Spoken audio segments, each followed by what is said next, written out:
被关在冷宫的第3个月，我看上了新来送饭的小太监。抬高点，再抬高点，你屁股真是又大又圆。齐正听到消息，怒气冲冲赶来时，我和小旭子正蹲在地上，看他养的狗后空翻。他错愕了一瞬，又很快怒道：宋华英，你堂堂贵妃，成何体统？我更加错愕，愣愣地问了一句：你是谁？大家好，欢迎收看达达听书。你不认得朕了？齐正愣了片刻，冷笑起来：宋华英，你争宠不成，这是又换了新的招数。齐正根本不相信我会失忆，直到年迈的老太医把过脉，颤颤巍巍地行礼：陛下，贵妃娘娘应当是受了什么刺激，忘了许多事情。我立清儿为后这件事，竟对你来说这么难以接受吗？齐正怔怔地握着我的手，语气说不上来是失望还是如释重负。你怎么能忘了？你竟真的忘了？我皱了皱眉，抽出自己的手。片刻功夫，我已经大概弄清楚了前因后果。眼前玄色衣袍、剑眉星目的男人曾是我的夫君，登基后却只封我为贵妃，而要改立别的女人为后。我应当是与他起了冲突，被打入了冷宫，如今已过去了3个月。半个月后，就是和亲的封后大典。阿音，你既然病了，还是搬回青鸾殿吧。忘了也好，我们可以从头来过。齐正不过片刻，已然恢复了冷静，举手投足间又是一股说一不二的君王做派。我蹲在地上摸狗，头也不抬。虽然我忘记了许多事情，可我知道宋华英绝不会为了这样一个狼心狗肺的男人回头。不必了，这里就很好。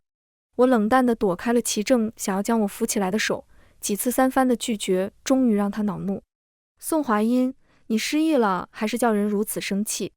冷宫唯一的花瓶也被拂落，天子一怒，宫人们战战兢兢跪了一地。一道尖细的声音打破了凝滞的氛围：陛下，不好了，皇后娘娘晕倒了。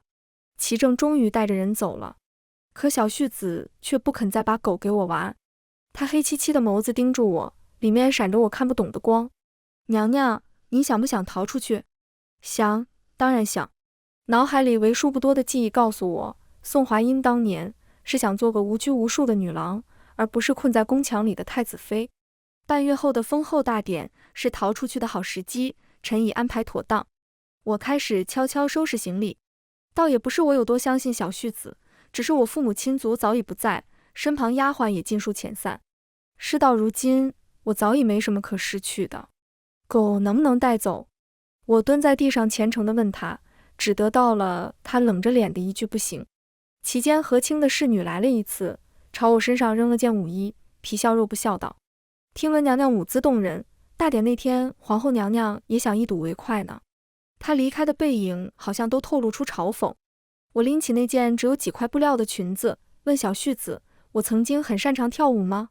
是，娘娘就是最善剑舞，项庄舞剑，意在沛公。臣去替您杀了他。小旭子利落地从袖中抽出一柄短刃，我急忙拉住了他。那侍女也只是奉命行事。那我去杀了和亲。哎，刺杀皇后可是死罪，臣愿为娘娘赴汤蹈火。我怒拍了一把他的臀部，想说的话堵在嗓子里，脱口而出：嚯，好翘的钩子。小旭子黑着脸逃了。齐正大约相信我是真的病了，陆陆续续派人送来了好多药材。我转头就让小旭子拿出去卖钱。冷宫西南角的树上不知何时多了一个鸟窝，2只斑鸠每日叽叽喳喳，好不热闹。这天我抱着狗子躺在树下睡觉，风吹过，一只鸟蛋落了下来。黑子兴奋地汪汪直叫，我捂着狗嘴不让它咬，捧着鸟蛋利落地爬上树，正小心翼翼地放回窝里，就听见老太监大惊小怪的声音：贵妃娘娘，陛下面前怎可如此失仪？您这成何体统啊？我不耐烦地往下望，齐正愣愣地站在树下，仰着头一动不动地看着我，目光里隐有怀念。宋华英，下来，朕接住你。齐正语气里难得带着温情。我干脆拍拍手坐在了树上，问他：宫里不让爬树吗？那也不让甩鞭子。我大为疑惑，那我当初是怎么答应嫁给你的？齐正又被我气走了。不过这次他好像也没那么生气，走之后反而让人送了一大堆珠宝玉器来，说是赔上次打碎的花瓶。我欣然收下，通通拿去卖钱。失忆了以后记性也不太好，我掰着手指头数，离出宫还有10天。小旭子无语地看了我片刻，突然道：他那时候答应你不开后宫，这辈子就你一个人。我脑海里立刻浮现出何清那张我见犹怜的美人面。哦，所以他这是补偿。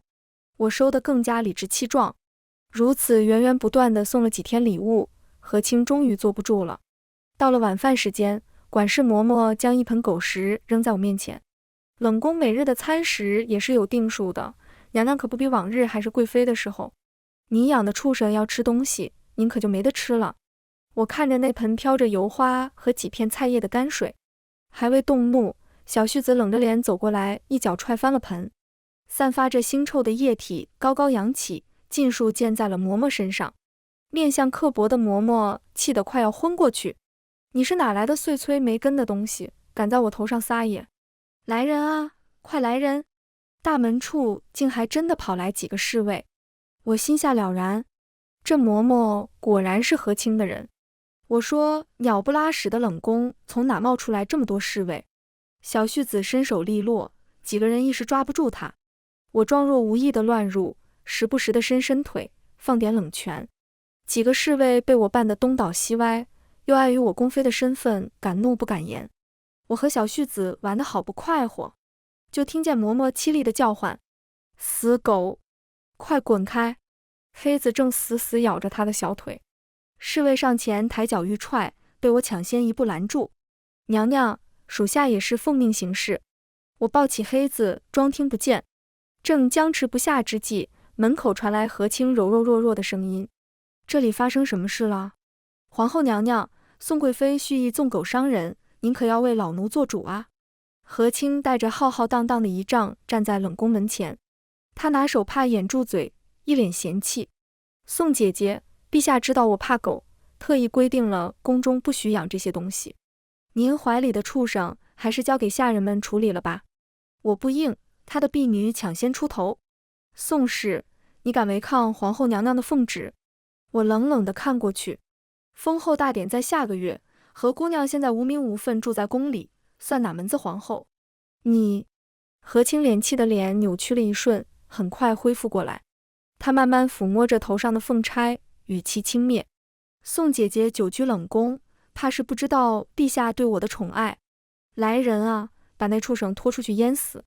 修长指尖朝我怀里轻点，当即有人上前欲抢。我许久没打人了，好在对付几个太监还绰绰有余。正乱作一团时，听见齐正震怒的声音：宋华音，你又在闹什么？何清突然柔柔弱弱地倒了下去，被齐正大步上前接住。他脸上挂着泪珠，渲然欲泣。陛下，姐姐不是有意的，你又对青儿做了什么？齐正问也不问，就把矛头指向我。回陛下，我们娘娘好心来看望宋贵妃，贵妃却恶语相向，还要纵狗伤人，把我们娘娘吓坏了。一旁婢女口齿伶俐地告状。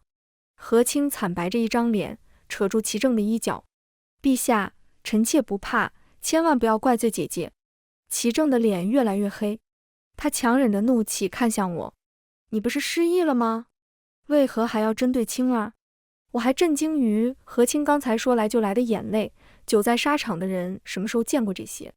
我忍不住赞叹：你有这个演技，以后做什么都会成功的。你是说青儿是装的？齐正拧眉，怀里的何清哭得更加我见犹怜。我懒得看他们眼，抬脚就走。左右都在冷宫了，齐正还能拿我怎么样？总不能为这事杀了我。谁料齐正比我想象的还不要脸，他紧紧攥住我的胳膊。宋华音，何清儿道歉，你要是就这么走了，你那条狗立刻就得死。我突然问他，我以前是不是也养过一条狗？齐正的手像是被烫到一般缩了回去。我还是听小旭子说的，我曾经有一条很威风的猎犬。那年和齐正被困在山洞，他为了引开刺客一路狂奔，最后被一箭刺穿。齐正大约也想起了这件事。那晚山洞，我照顾了发烧的他整整1夜，还为此冻伤了腿。宋华音，那畜生你要养就养吧，最近安分点，大典后朕就放你出去。他抱起何清匆匆离去，背影有些落荒而逃的意味。我数了数日子，离出宫还剩7天。那天齐正说会放我出去的话刺痛了何清，大约是发现齐正对我还有情分，他开始频繁出现在我身边，试图激怒我。大典前5天，他亭亭袅袅来了冷宫，笑得仪态万方。姐姐，您当年加封太子妃的头冠真是精巧，上面的东珠绣在鞋上，我特别喜欢呢。他露出繁复宫装下的金丝绣鞋，上面2颗硕大的东珠坠在上面，像是明晃晃的嘲讽。我不为所动。大典前3天，我带着黑子翻墙出去溜了一圈，回来时被褥枕头通通被丢在了地上。何清一脸泰然地坐在主位上，慢悠悠地理了理鬓发。姐姐，本宫的步摇不见了，许是上次丢在了你这儿。他漫不经心挥了挥手中团扇，不介意妹妹来搜一搜吧？我无语地看了一眼地上的东西，正准备抬脚迈过，他身旁的宫女捧着妆奁急匆匆地出来。娘娘，找到了，拿过来。我扼住了那宫女的手腕。那妆奁盒子是我藏在床板底下的，失忆前我仿佛时常把玩。新来的宫女不懂规矩，姐姐别生气呀。何清款款接过那木盒，状似不经意的手腕一抖，盒里的首饰噼里啪啦摔在地上。呀，这步摇怎么真的在姐姐这里？何清委屈的拿手帕擦了擦眼角。姐姐若是喜欢，直接和妹妹说就是了，怎么能做这样上不得台面的事情？我只盯着地上那只断成2截的玉镯，脑海中浮现出几幕模糊的画面。年少的齐正将镯子套在我手上，好像还说些什么。再要努力回想，脑中传来一阵钝痛。我身形不稳，碰倒了一旁新送来的花瓶，碎片落在地上，就听见何清含泪的控诉：贵妃娘娘，您就算恼羞成怒，为何要伤臣妾呢？她雪白的手腕处不知何时多了一抹血痕。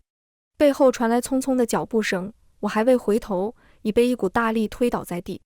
清儿，你没事吧？齐正急急地蹲下来，捧着何清的手腕。快宣太医！望向我的眸子里带了显而易见的怒火。宋华音，你真是不可理喻！你偷了清儿的步摇便罢了，为何还要伤她？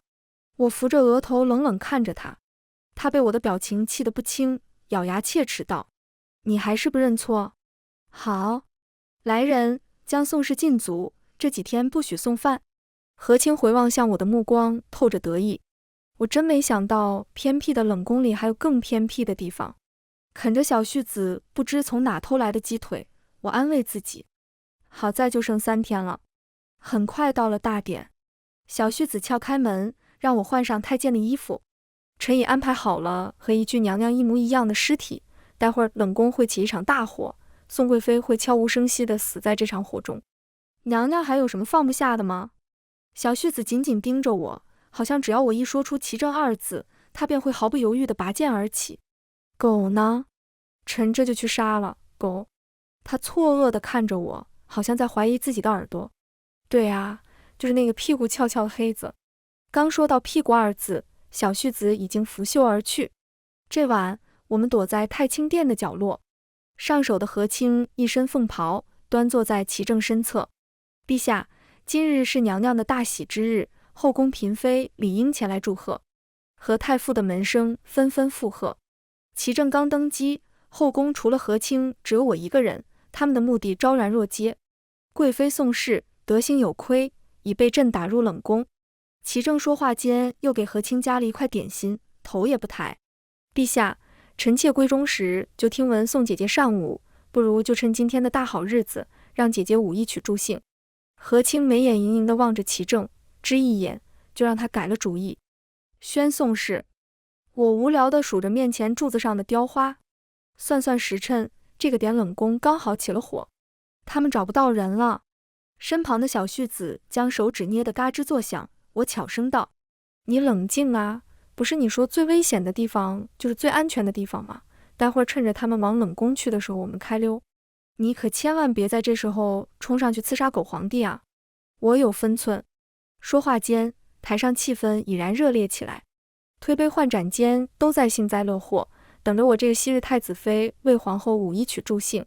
何清的眼角眉梢是掩饰不住的得意，可惜这得意没维持多久，就被小太监慌乱的声音打断。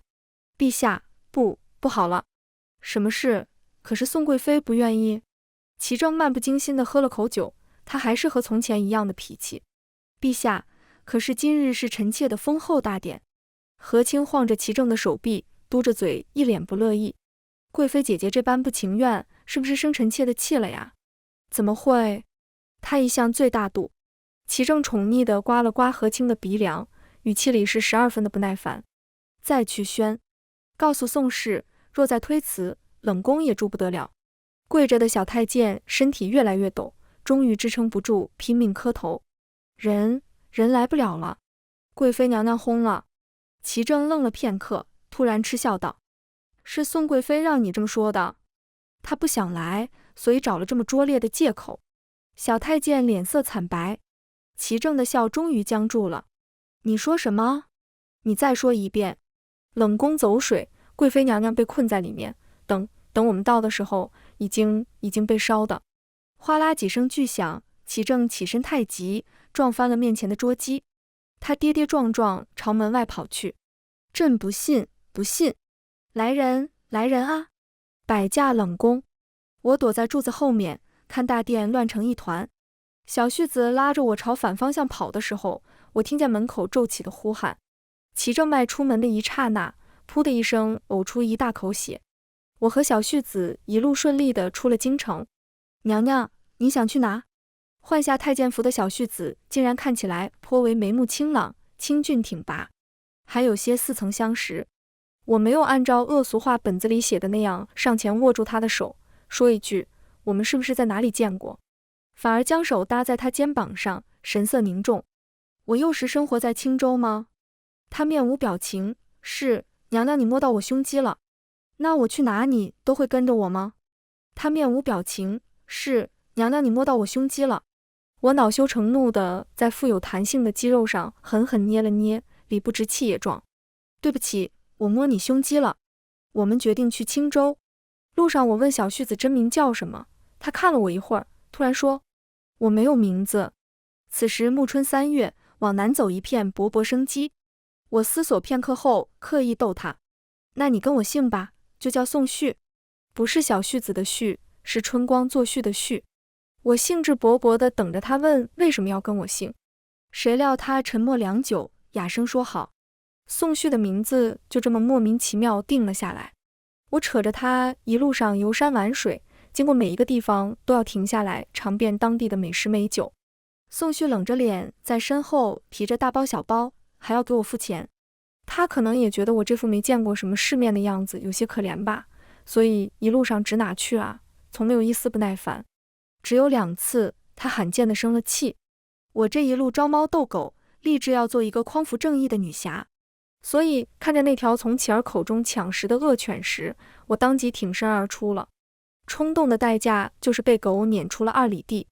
我一路狂奔，一边飙泪，一边大喊宋旭救命，又想起来他被我指使去买糯米糕了，嚎得更加大声。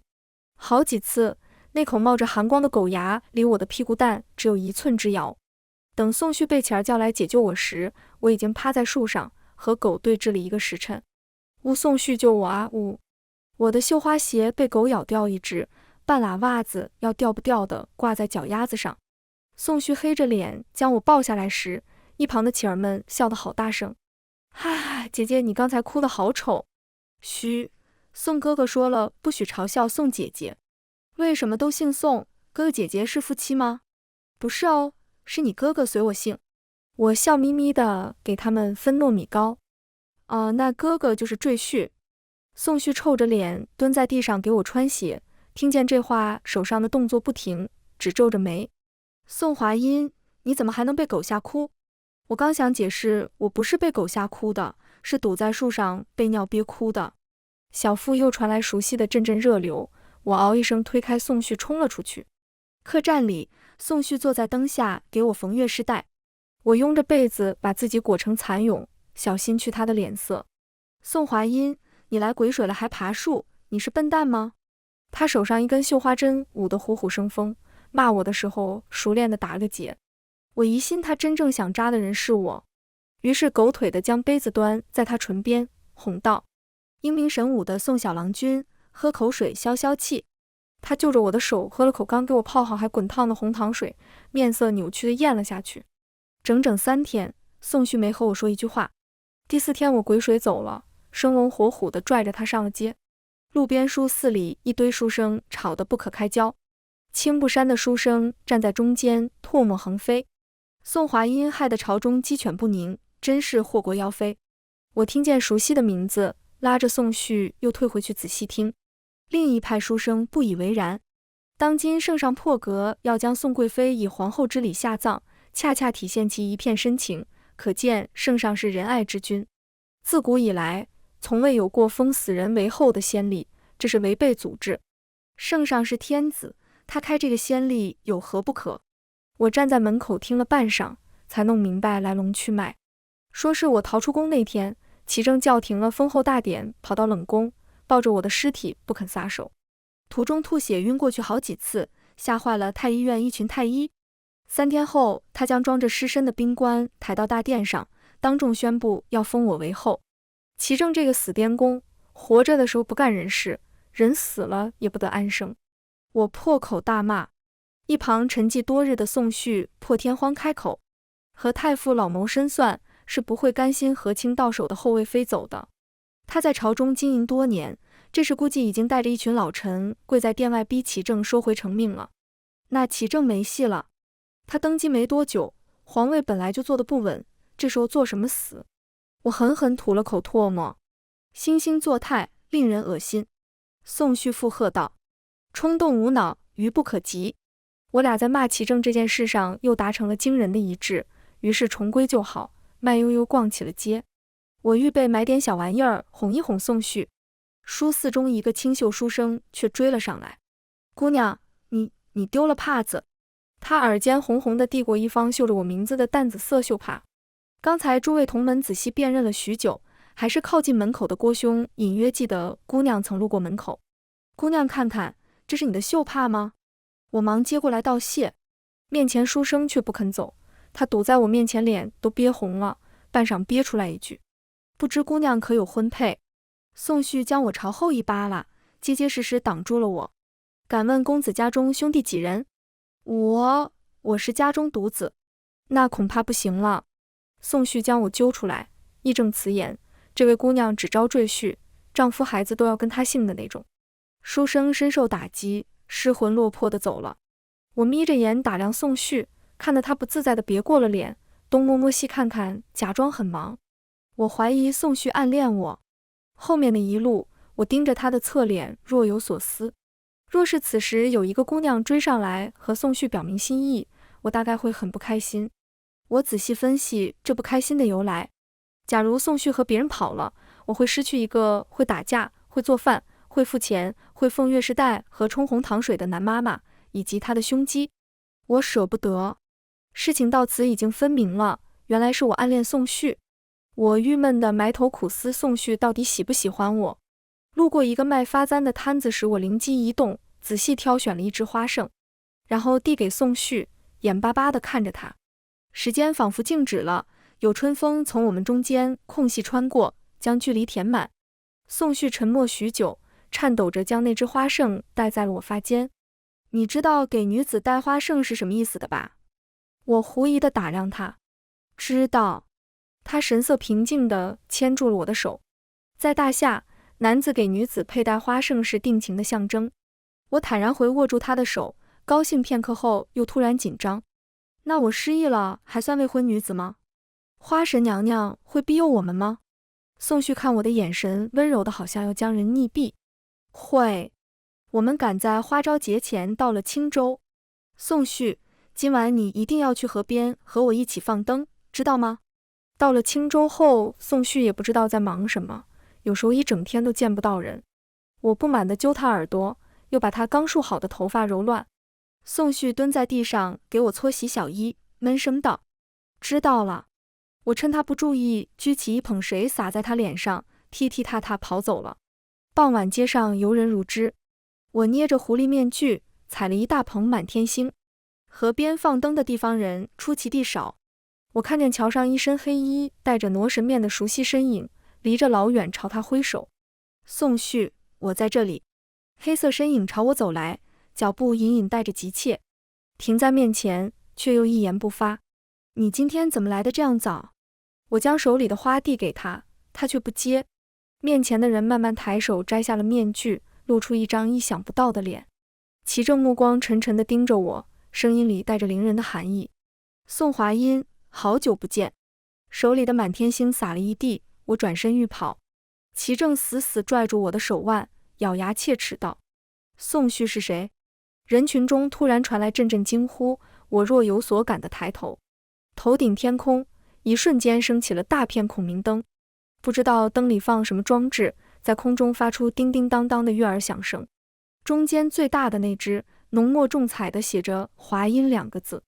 齐正眼底的怒火如有实质。呵，华音，这便是那个宋旭给你准备的礼物。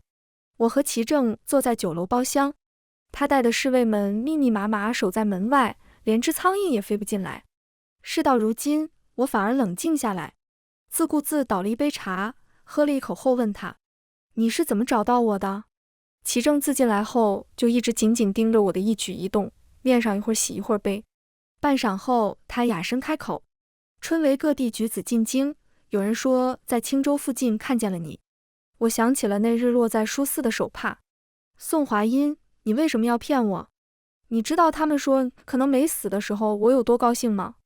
那时候我为了立你为后的事情和大臣们对峙了10多天，每天一闭眼就是你在火海里喊我名字的样子。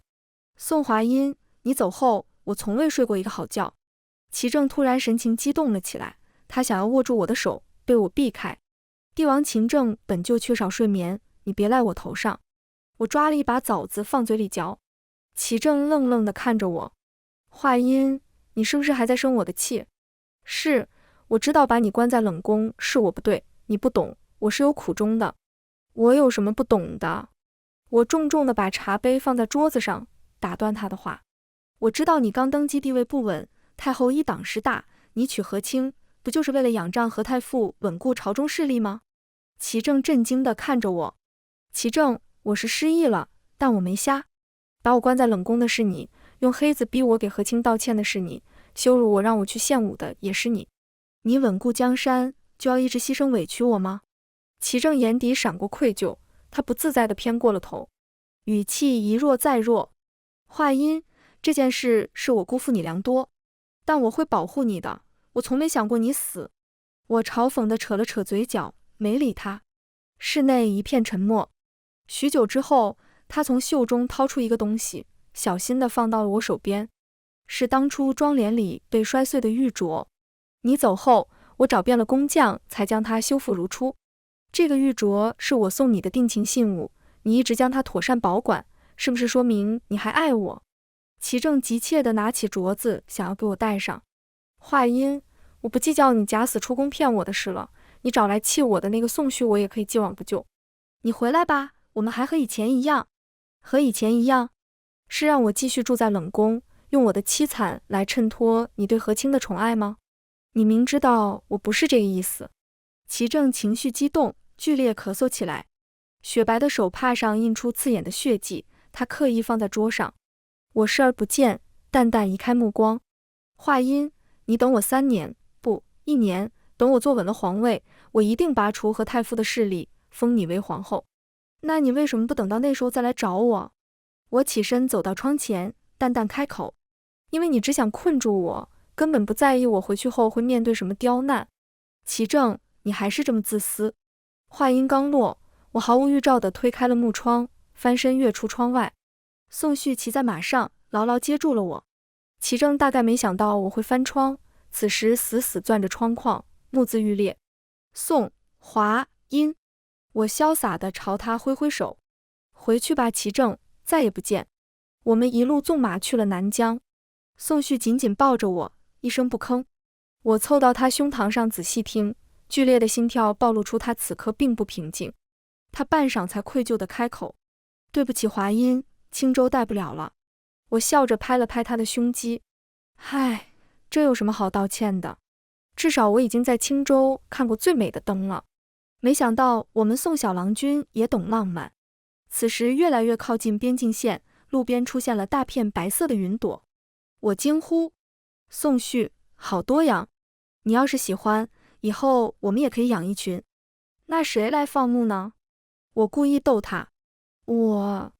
谁来盖房子、盖羊圈、割草喂羊？那谁吃羊肉？你。我在他怀里笑得东倒西歪，身后突然传来阵阵马蹄声，急奔的动静激起一片尘土，竟是齐正追了上来。华音，跟我回去吧。他朝我伸出手，目光里带着恳求。几日不见，他的脸颊深深凹陷下去，眼底是藏不住的疲惫。你不是一直想当皇后吗？我不拉拢和太傅了，我回去立马封你为后。回来吧，华音，只有我才能给你想要的生活。到这个时候，齐正语气里还带着隐隐的笃定。他以为开出的条件已经足够诱人，谁知我根本不为所动，又纵马往前走了几步。前面就是边境线，齐正身为一国之君，一旦跨过，就是开战的征兆。可能这时才意识到他会彻底失去我，齐正慌了。他红了眼眶，终于肯放下身段，说出那句：对不起，华音。95之尊望向我的眼神近乎卑微。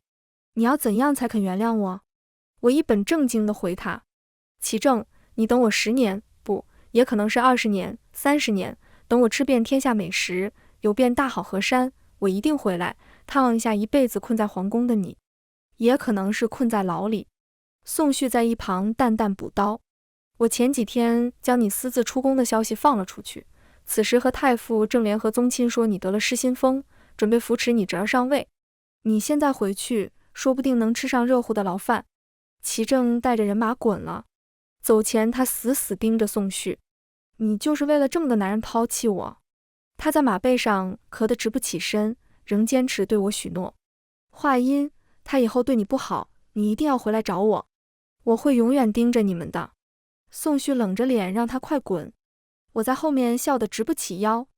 宋旭回头捂住我的嘴，假装自然地将一枚坠子戴在我脖颈上。我笑意盈盈地看着他，他红着耳尖偏过头。这是新的壳，定情信物。远处传来牧民做饭的袅袅炊烟，牛羊身披晚霞。我猝不及防在他侧脸亲了一下。草色芊芊，云朵在歌。番外，宋旭视角：京中贵族子弟以豢养家奴取乐。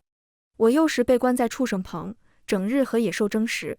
6岁之前，我不会说话，一开口只能发出嘶哑的低吼。身旁总有同伴被野兽咬死，再被管事拖去乱葬岗。某天的斗兽场上，我的腹部被一头豹子撕裂，我缩在窝棚角落，静静地等着命运的铡刀落下。一团红色的身影却猝不及防踹开了窝棚门。年幼的宋华音踩着崭新的鹿皮小靴，拿着马鞭。大胆！你们竟敢在斗兽场里养人，还不快把他们放了！我那时不知道他的来历，只觉得眼前神气的小女郎很厉害。因为每天拿鞭子抽打我们的管事在他身后卑躬屈膝，真的将我们都放了出来。后来我才知道，那时候他父亲打了胜仗，刚被封为镇国大将军。宋华音在京中横着走，但他却没有寻常女郎家的骄纵，反而有着不符合年龄的沉稳。他将我们带出来上药治伤，吩咐人去找我们的家人。养好病的他都会给一大笔银子，派人远远送出京城。我不愿意走。我无父无母，自出生起就和野兽生活在一处。我不理解宋华音为什么将我救出来，又为什么不要我。第3次跟在他身后被发现时，他无奈地摸了摸我的头，小声嘀咕：父亲不是我要给我选丫鬟吗？你眉清目秀的，那就选你好了。那之后我就梳着双压髻，穿着裙子跟在宋华音身后。我替他打架，帮他逃课，后来还学会了写字，帮他写课业。每日美滋滋的任由宋华音帮我梳妆打扮。他在我脸上涂涂抹抹，给我头发上簪许多首饰。我很开心，直到这事被他爹发现。他爹看着我哭笑不得，他摸了摸我的筋骨，说我是练武奇才。那天我换回了男装，将军摸着我的头认真告诉我：你以后就是小华音的暗卫了，你要一直保护他。后来这个魁梧的男人死在了疆场上，宋华英哭得肝肠寸断，却很快一袭嫁衣被送进了东宫。他父兄皆为国战死，背负着将军府的满门荣耀，却无任何实权，是太后给傀儡太子赐婚的最佳人选。出嫁那日，他满眼通红地握着我的手，却没再掉一滴眼泪。日子总是人过出来的，且往前看。说罢又笑着安慰我，阿旭，你可一定要好好活着啊，这样哪天我过得不好，你还能救我出来。他说这话的时候，大约以为只是一句玩笑，我却为了这话毅然去了边关。几年来收拢宋将军留下的残部，慢慢形成了一股不小的势力。我要保证宋华阴余生无忧。边关风沙肆虐，不常传来京中的消息，只听闻太子妃贞静淑雅，在宫中颇有美名。我听着外面的狼嚎，夜夜睡不着觉，握着宋华阴送给我的坠子发呆。那是从当初差点咬死我的豹子嘴里掰下来的龅牙。那时我病得几乎要死去，是宋华阴将它塞在我手里，哭得睁不开眼。别死，别死，就当是为了我。我握着龅牙，竟真的活了下来。京中的宋华阴也是凭借着这样的意志生存吗？我的心又泛起密密麻麻的疼。第3年，太子登基，宋华阴却被困在冷宫。我快马加鞭，用尽手中势力为他安排好一条逃出去的路。到了冷宫，却看见宋华阴躺在西南角的歪脖子树上，睡得正香。他见到我时大惊失色，一下子从树上摔下来，摔到了头，因此前尘往事尽忘。我想起他得知父兄皆死时汹涌的眼泪，嫁入东宫石面上强装出来的坚强。阿旭，我以后一定要纵马游历山川江河，看看父亲和哥哥守护的大夏长什么样。他也曾快活地畅想过以后的日子，所以那些难过的、痛苦的岁月，就让我替他背负吧。我情愿他想不起来，无忧无虑度过这一生。醒来后的宋华英看着我，问我叫什么名字。眼前人渐渐和记忆里的红衣身影重合。那年风很轻很暖，地上有几只燕子叽叽喳喳。他站在窝棚外，朝我伸出了手。春光作序，你以后就叫宋旭吧。我握紧了那双手，自此一生不会放开。全文完，达达听书，感谢您的观看。每天上新精彩小说，喜欢就订阅吧。